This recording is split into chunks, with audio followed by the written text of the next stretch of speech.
Let's face it, we all want to feel good, right? We want to feel good about ourselves, and we want to feel that we are good. But when it comes to feelings in nature, sometimes we can actually cause the demise or the destruction of whatever it is we're trying to protect, all in the name of kindness and mercy. Truly saving nature and being one with nature and managing nature in a way that actually improves the entire ecosystem is what we're all after, right? And on top of that, the ability to come to grips with ourselves and with reality actually creates an environment in which we can thrive when we understand what's going on and not allow our emotions to rule us.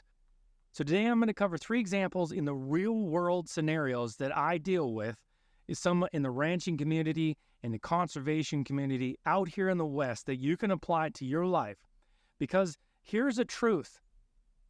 If you allow your emotions to rule you and how you apply yourself to life, what happens is you will become cynical, you'll become resentful, and you'll start blaming everybody else instead of taking responsibility to really grasp the harsh reality of life and make the tough decisions that have to happen to have a correct ecosystem instead of feeling good and destroying nature. I make a lot of content on wild horses and buffalo and bringing back the wild animals on the prairie, conservation and ranching. And one of those things that I talk about is actually involved in cattle being on public land. Now, I haven't covered that as a subject, but people notice that it's happening. And one of the things that's coming to the top of all my comments very consistently is the fact that people tend to think the problem is with anything I'm sharing is that ranchers are using public ground with cattle. So the thought is that because ranchers are having cattle graze this land, it's devastating the land, the public land that people use, and therefore the rancher is getting, quote, rich or making all this money off of public ground, and the public is having to pay for it because they're taking grass from wild animals. And so you vilify the cattle, but you don't really want to vilify the cattle because, and I'm talking about like media and people who are trying to get you to involved in your emotions, to live by your emotions. They don't really want to vilify the cattle directly, so they're vilifying the people who are raising the cattle. So you're hearing the vilification of the rancher. Oh, the rancher's destroying environment all over, and cow farts and everything that has to do with cattle actually falls back on the person who's raising the cattle, right? So it feels good to attack that dirty, rotten rancher.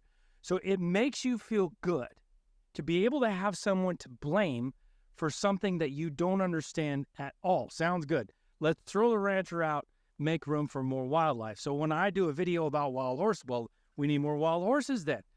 Take the ranchers off of the reason you have to manage or limit the number of wild horses is because the ranchers are out there with their cattle on there.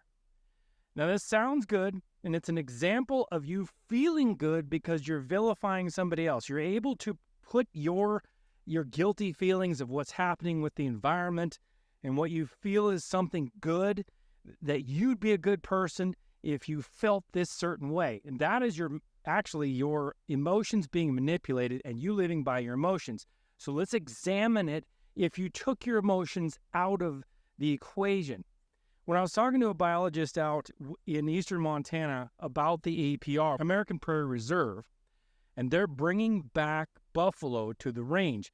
Got a great video on it if you want to watch it right here about what they're doing and some of the issues that people are concerned about. I answer some of those questions in that video, as many as I possibly could. Fascinating subject. In the discussions with this biologist, one thing became very clear. The studies they're doing identify that the land has to have a large grazer. Now we think, it's the best thing for the land to either have nothing on it or just wild animals. Well, back 150 years ago, 200 years ago, you had a large grazer, which was the buffalo on this land. All the grasslands, all the prairies were covered with buffalo. The large grazer, like the buffalo, stomp the grass. They take the rough grass like you see in this picture right here. that hasn't been grazed, and they stomp it down. They stomp it flat. They pee on it. They chew it up. They eat some of it. They disturb the ground. And what happens then is that germinates seeds. It causes bedding. It seals some of the ground from losing its moisture. It's very beneficial for the land. But we don't have buffalo on everything, and we can't have buffalo on everything because we are now a modern society. So not everything can be turned back to buffalo. Buffalo are one thing, like elk and deer can go over fences. So fences aren't really much of a deterrent for elk and deer. So that's why they are allowed to run all over all public land, because they can jump over the fences that we need for cattle and to delineate this land, this guy's land from this guy's land, right? They can go from private to public and public to private, back and forth. Buffalo can't do that as well. Now, they can tear out fences, but when they go through a fence, you know it. It's just a huge disastrous hole, right? Which doesn't work well. So the number one thing that the buffalo man at the American Prairie said. Right, so what would be the problem with just allowing buffalo to run wherever they will all the time, as many as they can? Right. I mean, number one, social problem. We have humans here. We have private property here. Have to deal with that. That is the reality that you don't want to deal with when you're dealing with emotion. So therefore, you have to make areas for wild horses, keep them in those confines. You have to understand that buffalo can't go everywhere that they used to go unless you eliminated all human fences and roads and cities and everything in the West, which you're not going to do. But that brings us to the fact that we do have an animal that is a large grazer that supplies the same function as the buffalo, and that is cattle, beef cattle. So beef cattle run by ranchers, actually managed, because beef cattle don't move the same as buffalo, but they kind of do when ranchers are actually managing their grass. They're moving the cattle around to different areas to utilize the grass. And in so doing, they're actually replicating what buffalo used to do. Those cattle are stomping down that same grass. They're peeing on it. They're pooping on it. They're sealing up some of the ground from the moisture. They're utilizing some of this rough grass that elk and deer don't like to be involved in. They're making places for the birds and the wildlife to come into. So when we put cattle on public land that most likely could not be used in most cases to release buffalo on there to fill that purpose, those cattle are actually fulfilling that purpose. So when you say, well, we shouldn't have cattle on public land, what you're doing is you're letting your emotions lead what you don't understand instead of looking at the issue. If you put buffalo back on, you could take the cattle off. I've already explained to you one problem with that. The second problem is food. You're taking out a food production item, because when ranchers raise animals such as beef, they then butcher them to sell them to you, anyone who eats meat. When you eat beef, you eat something that comes from one of these ranches who's probably eaten on public land. So you're taking away a production item, a food item from the country and the world, to then put wildlife back, and it's all in the name of kindness, but you have to think without the emotions leading you. That's number one. Number two is forest fires. Forest fires are very easy to see the pollution or the effects that are going into the air from the smoke. They're also easy to see the devastation afterwards. So it's not a big stretch for somebody to get somebody to feel emotion about forest fires, and then they can steer that to their own ends. So forest fires are happening right now all over Montana, Canada, all the way down to Florida. So your emotions can easily get tied up into save a forest. Over the last 25, 30, 40 years, I know I kind of went through a zone there, but Smokey the Bear era, we have learned to suppress forest fires in the name of being kind to the forest, because we're trying to suppress this devastation. But at the same time, we're vilifying logging because we want to say that media and organizations who actually litigate this stuff, meaning they make their living by suing the government over logging. They want you to have an emotional response to saving the forest. So even people, huge YouTubers like Mr. Beast and PewDiePie and places like that, are under this impression that every tree that you save from not cutting it down is actually saving the environment. This is something that's so simple, right? It's emotional. It's like, oh, don't kill the tree. Okay, I want to be honest with you. There is no one management system that works throughout every environment. So I have no idea what a rainforest. I'm not educated in rainforests. I've never been to a rainforest that I know of. So this is not to apply to those, even though it might apply to those. Up here in the West, the western part of the United States is a super dry area. And I will say that the real issue is you can't have too many trees. Okay, you can, but you either cut them down and use them for something, which actually creates jobs for loggers, brings in families, which build communities, because we're running low. We don't have teachers and people to work in these small towns. The communities are actually dying out west because there's no industry. There's no industry left. You shut down the industry. You're shutting down the industries that actually give these people jobs and move families to these rural areas. And what happens is you lose the whole economy. That's another aspect of this.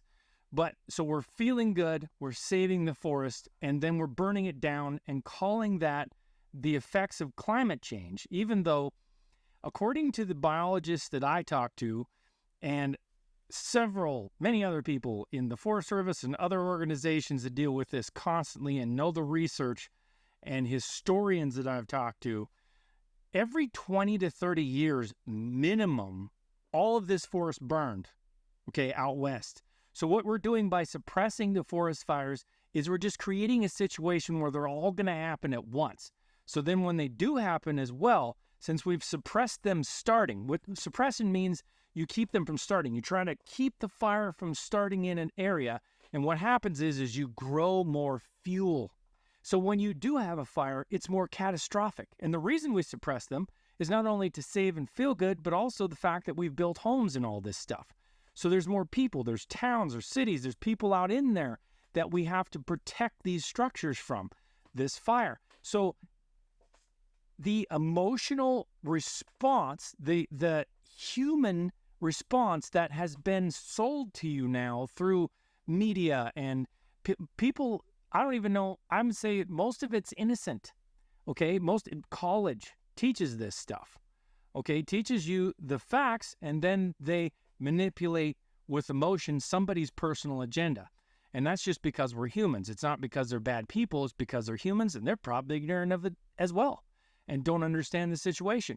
So what you have is the emotional response is save all the trees and then get upset when it burns and see the smoke, and that's a cause of climate change. That's a reaction from climate change. Okay.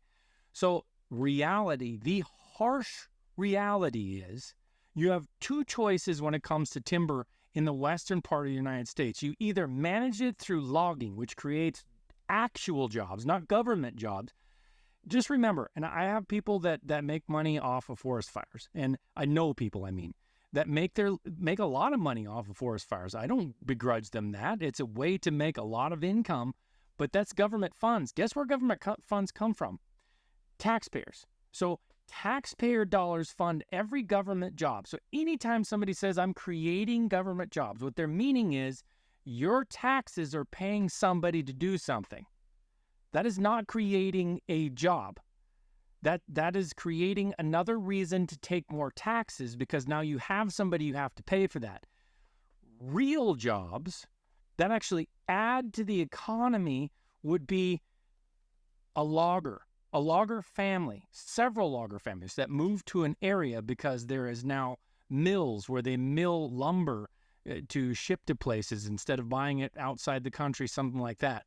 And you manage your forest to keep it from burning or manage it to the point that when it does burn, it's easy to stop because it doesn't have tons and tons of fuel to burn. So we've suppressed nature now in this element, the forest element out west, We've suppressed nature for a long time. So now we've litigated, people have sued the government to stop logging. So now there is very little logging going on, which means communities are going down. Incomes in communities are going down out west. You have to go out to find a different job now or move somewhere else. The economy then is shrinking in that area, but you're also creating then a situation where it's going to burn more, hotter, more catastrophic, create more smoke in the air. And that brings us to our third thing. So for the second thing, the emotional part is save the trees, save everything. Sounds good, feeds your human emotional, the emotional part of your body that you like, of your being. Like, oh, it feels so good to save the forest. But actually what you're doing is you're creating a situation where you're creating actually number 3 to happen, but you're also destroying the forest at the same time. And you're creating situations where you hurt the economy in rural areas, destroy jobs at the same time. So those things are all bad. That is an entirely bad situation out of emotion, because if you understood that everything burned every 20 to 30 years anyway, and there's only 2 options out west, you cut the timber or it burns. One of the 2. You don't get any more options. Those are the 2 options. If you don't cut it, at some point, it will burn. It's just as dead either way, and totally useless to you the second way. In fact, then it creates the smoke that you don't like in the air. So this is the harsh reality, is to cut lumber out of a forest actually makes it healthier, creates jobs, where emotion destroys your forest but makes you feel good. So these are all the things that make you feel good versus what's actual harsh reality, the best thing for what you're trying to help. Now let's move on to number 3. Number 3 is offshoring all of your fossil fuel production and refinement. And that is a big one for people to feel good about themselves. Very recently in the news in Montana and all around the country is this post about how wonderful these children were actually won a litigation suit against the state of Montana for climate change. Now, this came about because the Constitution of Montana says specifically that it takes responsibility for making clean air for its children. Now, that can be interpreted in many different ways. Here's a very, very good example of somebody playing with your emotions to get you to believe something, or sounds great on the surface, right? You're going kids, emotion, right there. Kids, emotion. They're tying children to this.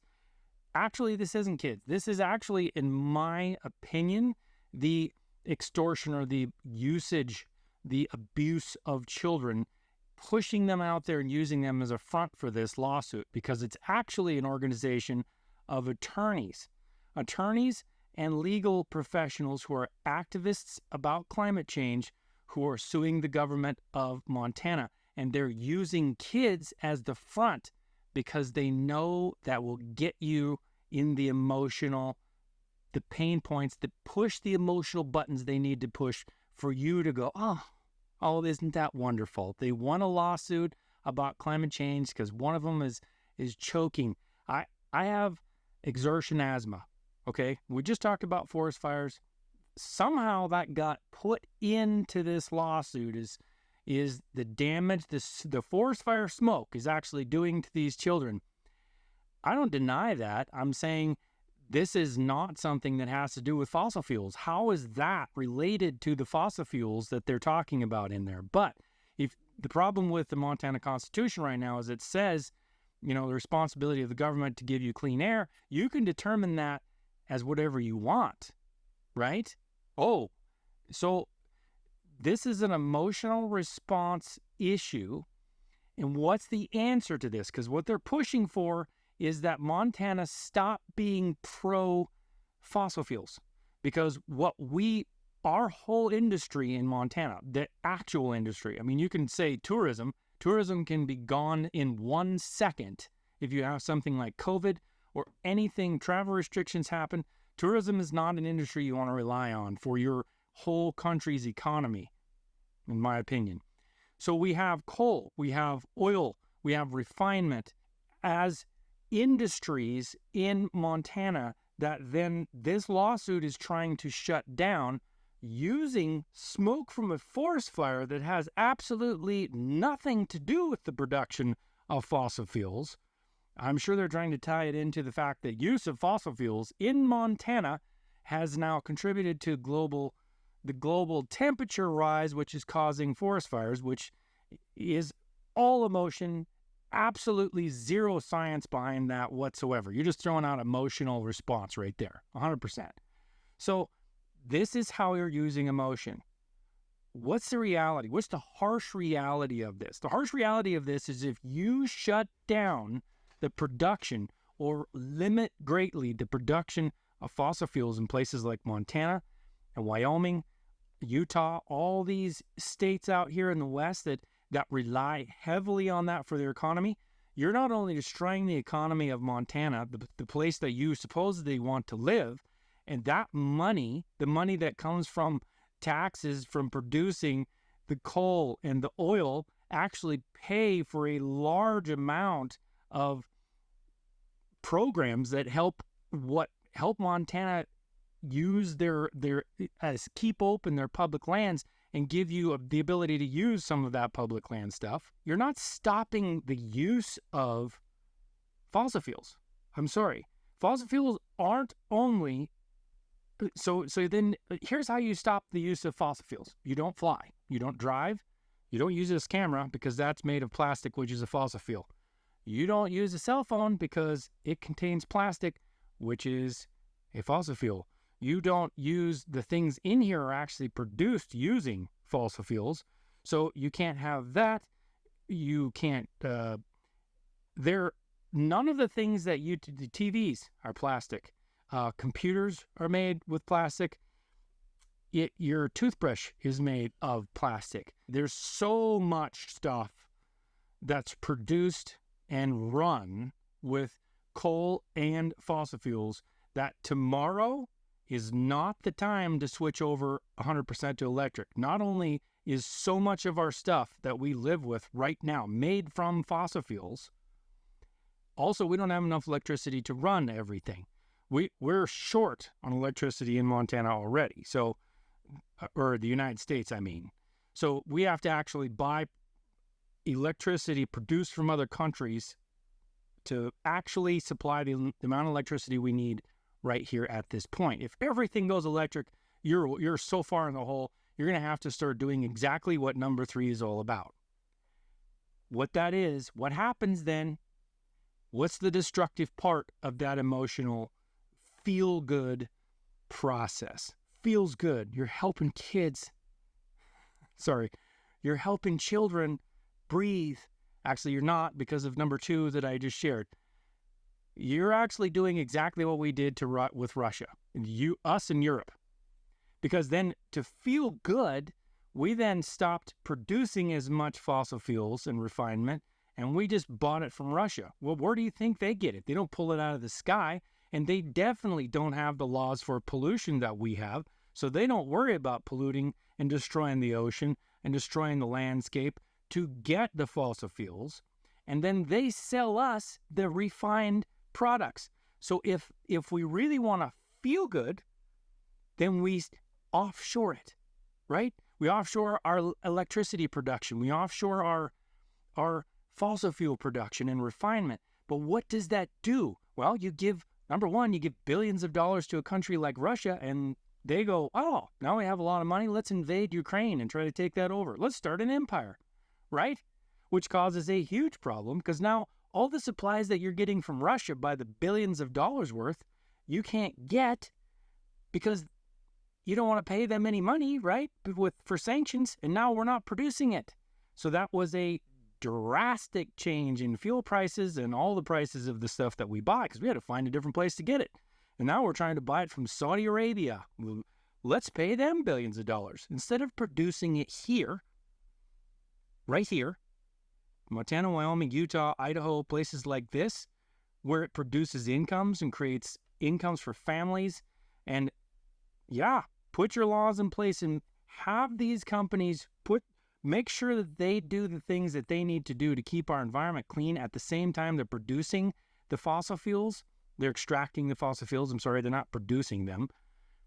Make sure they do those things.